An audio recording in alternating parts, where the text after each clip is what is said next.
faveur. Alors, est-ce que vous êtes, chers amis, du genre, sans transition, à ne pas décrocher votre portable en vacances, Bebe en chef? Moi, je suis très accro à mon téléphone, il faut le dire. Mais c'est aussi un petit peu notre outil de travail aussi. Oui, mais en dans vacances. nos métiers.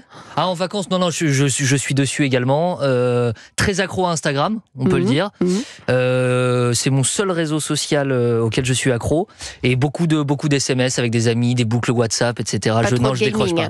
Non, pas trop jeux vidéo, pas trop gaming. Bah oui, parce que c'est un petit peu le fléau, malheureusement, les enfants. Enfin, vous n'êtes plus un enfant, mon cher Bebe, mais bon, si, des fois.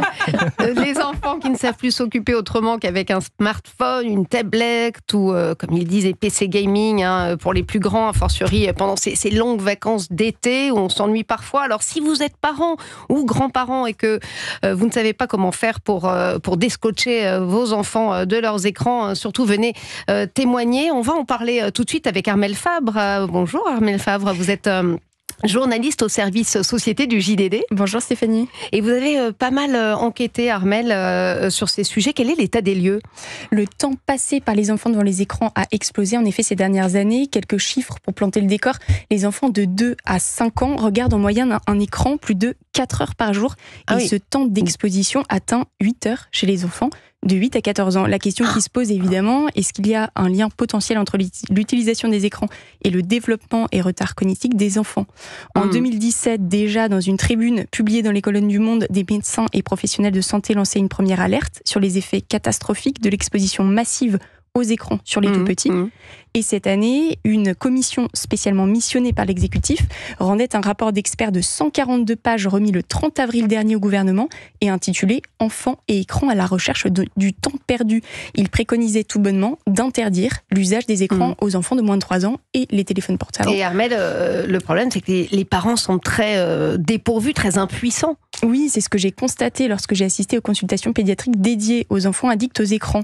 Les parents paraissaient souvent pleins de bonne volonté, voulant bien faire, mais n'ayant pas conscience de la dangerosité de ce temps d'exposition.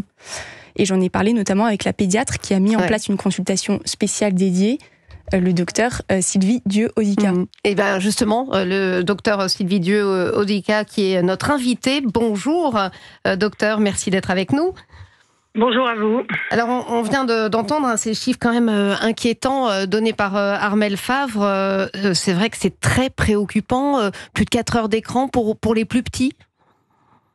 Oui, c'est très inquiétant et ce depuis longtemps. Vous savez, moi je m'occupe de ce sujet depuis 2017 avec mon collectif Surexposition Écran Cause et on alerte depuis cette date-là, ce qui fait quand même un petit moment.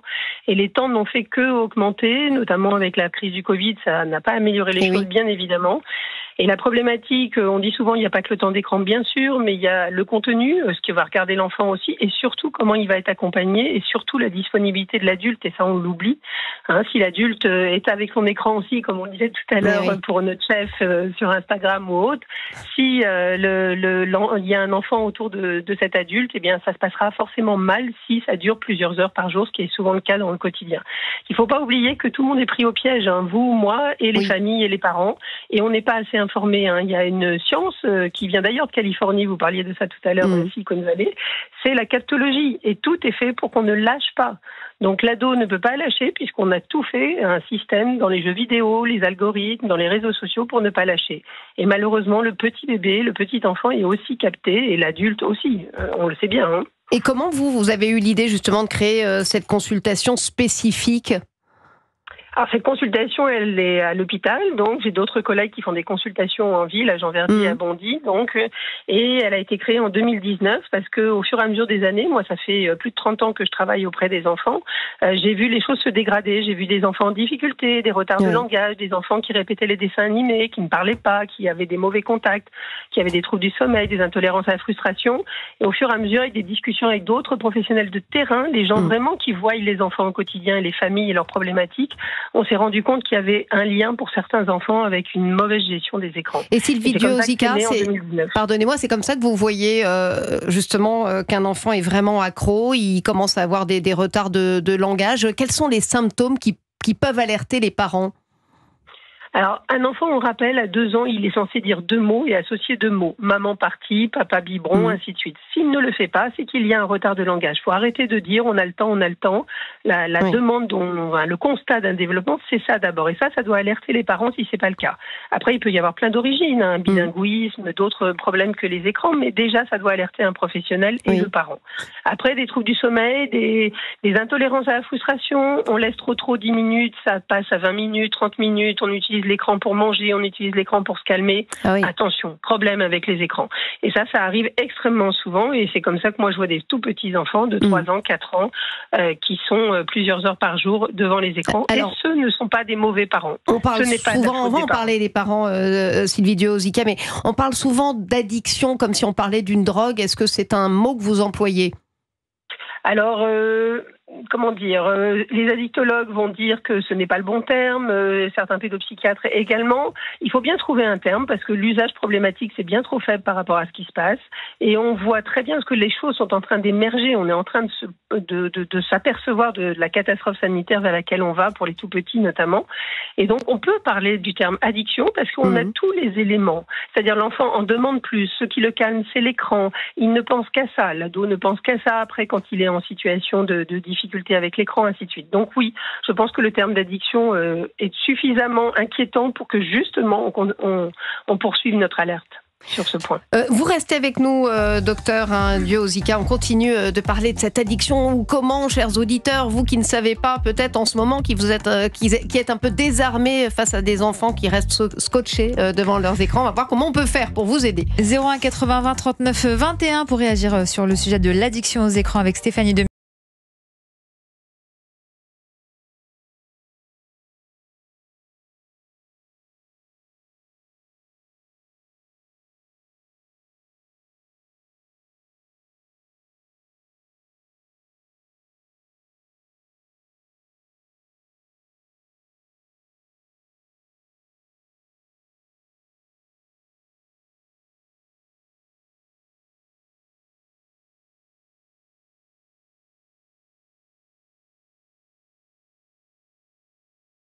Continue nos conversations avec le docteur Sylvie Ozika, docteur pédiatre, qui a mis en place une consultation spécifique justement pour ce genre de problème. Sylvie Diot-Ozika, vous le disiez, vous c'est toute la journée, vous voyez des enfants et c'est de pire en pire et ça augmente au fil des années. C'est un constat que moi j'ai depuis quelques années. Je dirais plutôt qu'on s'en rend compte depuis assez peu de temps malheureusement, mais encore une fois la crise Covid a aggraver un peu les choses. Les petites musiques qui disent que c'est pédagogique, éducatif pour les enfants et qu'on peut probablement apprendre des choses avant 6 ans sur un écran, eh bien on les entend parce que dans cette histoire il y a des conflits d'intérêts. Oui, c'est vrai qu'on entend ça justement, docteur. J'allais vous interpeller. Il y a quand même certaines études même qui montrent quand même qu'il y a certains bénéfices. Est-ce que c'est quelque chose que vous balayez ? Vous savez, les études, c'est toujours pareil. Ça dépend comment on les interprète, ça dépend quel conflit éventuel on a, malheureusement, et puis ça dépend tout à fait de l'âge. Donc, les grands, on peut avoir certaines choses intéressantes. Le moins de 6 ans, à ce jour, il n'y a aucune étude qui dit qu'il y a un intérêt à l'écran par rapport à l'adulte qui va accompagner l'enfant pour moins de 6 ans, vous dites, à dessiner, ainsi de suite. Moins de 6 ans. Et absolument. Après, c'est un petit peu moins grave, justement. Il y a des dangers en fonction des zones d'âge. Est-ce que, par exemple, quand on est ado, les dangers finalement sont écartés ?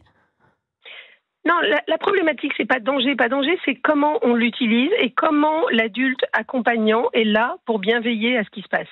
Parce que le problème, c'est qu'on va donner un accès à Internet à l'enfant, il va y avoir des choses extrêmement positives. Moi, j'ai 5 enfants et mes enfants utilisent Internet et je l'utilise également. Et donc, on va pas revenir en arrière. Il n'en est pas question. On nous dit qu'on diabolise. On ne diabolise pas. On n'a juste pas le bon mode d'emploi. On n'a pas les risques, on ne connaît pas suffisamment le fait que son enfant, quand on le laisse surfer sur Internet, il va se retrouver sur des images violentes, il va se retrouver sur de la pornographie en 3 clics, qu'il va se retrouver en viol psychologique, il faut le dire, et moi je vois les retentissements. Viol psychologique, vous dites ? Mais oui, quand vous voyez du porno, comme on peut le voir d'un accès extrêmement facile à 8 ans, 9 ans, 10 ans, il ne faut pas croire du tout que c'est anodin, loin de là. Mais qu'est-ce qu'il faut faire, docteur Duozika, pour éviter ça? Il faut informer beaucoup mieux les parents. Il faut former tous les personnels qui gravitent autour des enfants. Les médecins ne sont pas encore assez informés de la problématique, même les médecins, en tant que médecin, je le dis.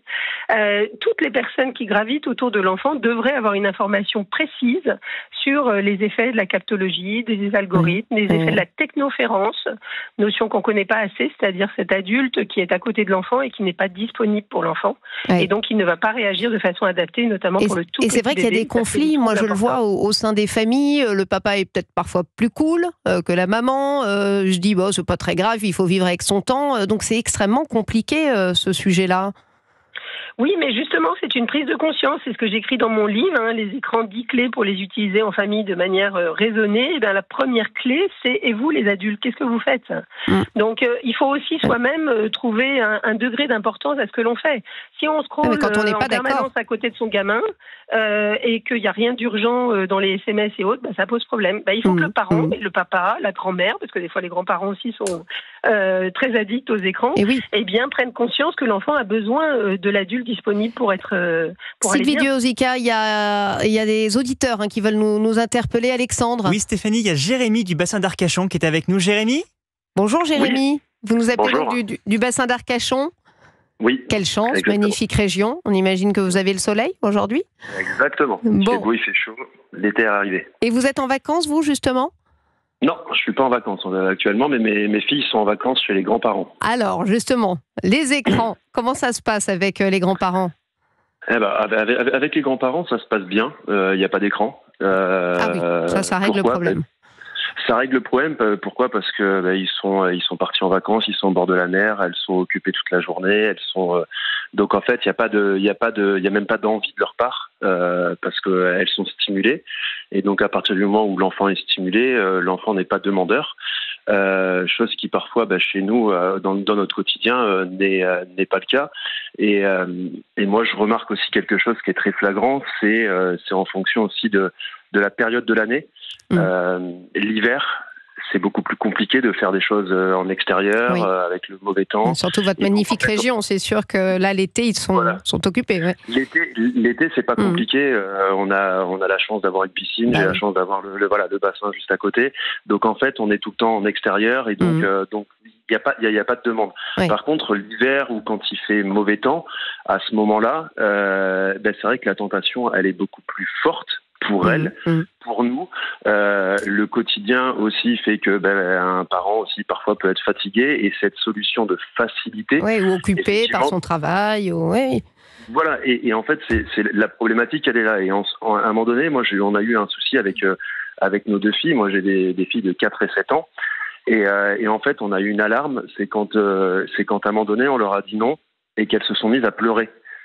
Et là, en fait, on a compris qu'il y avait un réel souci parce qu'en fait, il y avait une crise à cause d'un écran ou parce qu'elle ne pouvait pas regarder ce qu'elle voulait regarder ou quoi que ce soit. Et donc, avec ma femme, on s'est dit, mais attends, c'est pas normal de réagir comme ça.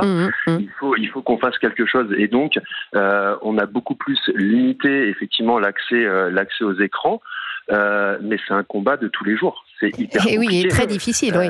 C'est très difficile. Moi, j'ai 36 ans.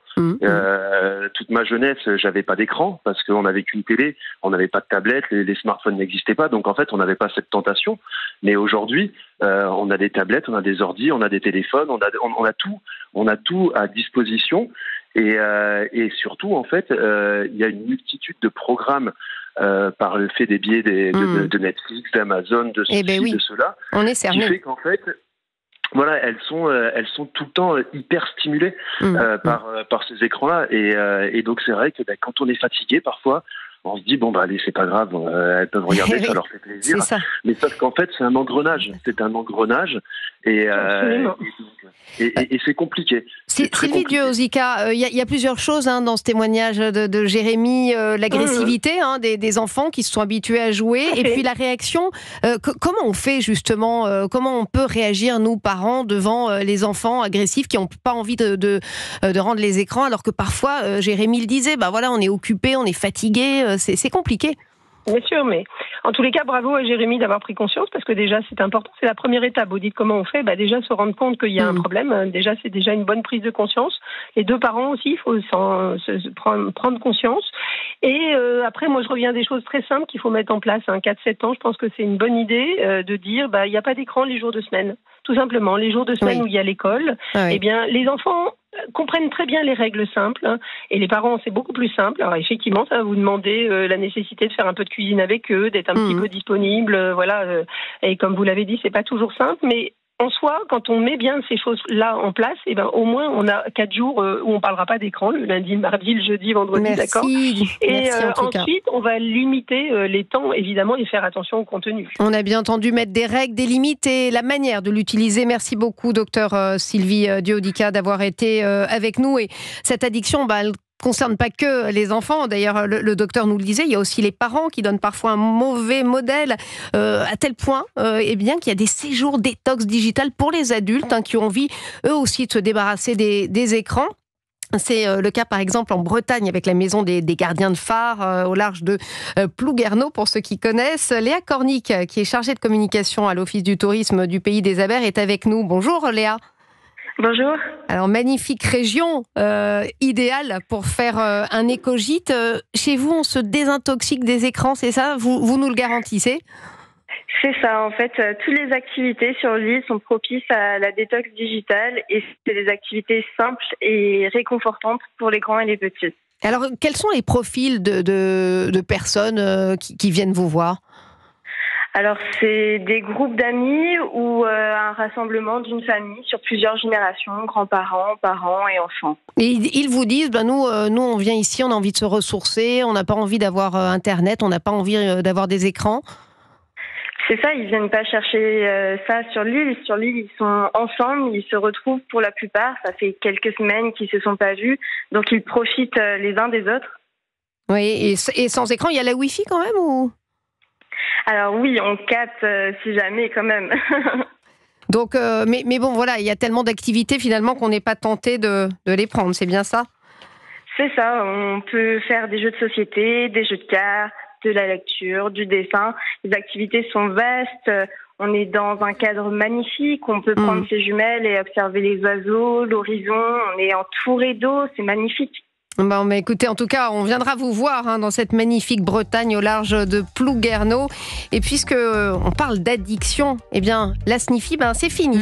La ministre de la Santé l'a annoncé hier. Catherine Vautrin a signé l'arrêté interdisant cette poudre blanche. On en a beaucoup parlé sur Europe 1. Cette poudre énergisante vendue sur Internet et chez certains buralistes. Et on en parlera avec votre invité Stéphanie, Jean-Charles Moriconi, le maire de Polestre dans les Pyrénées-Orientales. Et pour réagir, vous nous appelez au 01 80 20 39 21. C'est un numéro non surtaxé. À tout de suite sur Europe 1.